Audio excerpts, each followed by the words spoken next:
दिल से बोलूं, आज अपने एक इंसान होने पर शर्म सी आ रही है कि जो समाज अपनी औरतों को इज्जत नहीं दे सकता, उसे अपने आप को इंसानी समाज कहने का कोई हक नहीं है।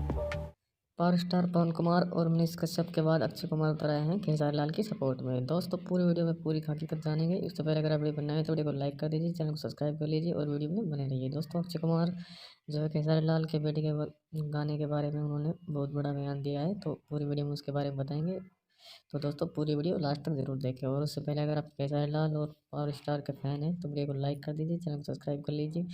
दोस्तों अक्षय कुमार का कहना है कि जो समाज अपनी बहन बेटियों की इज्जत नहीं करता उन्हें उस व्यक्ति को समाज में रहने का कोई अधिकार ही नहीं है। दोस्तों उनका कहना है कि किसी भी व्यक्ति के माँ बहन बेटी के बारे में ऐसा गाना गाना बहुत ही गलत बात है। अक्षय कुमार ने उनकी काफ़ी आलोचना की है। दोस्तों सभी स्टार एक एक करके जो है उनके सपोर्ट में आ रहे हैं, लेकिन प्रशासन ने अभी तक जो है पंकज को कोई वार्निंग तक नहीं दी है, जबकि उन्होंने उन्हें वार्निंग देनी चाहिए या उन्हें जो है जेल में डाल देना चाहिए कि किसी की बहन बेटी के बारे में इतना गंदा गाना ना गाएं। दोस्तों अगर आप पावर स्टार के फैन हैं तो वीडियो को लाइक करके चैनल को सब्सक्राइब करना बिल्कुल ना भूलें।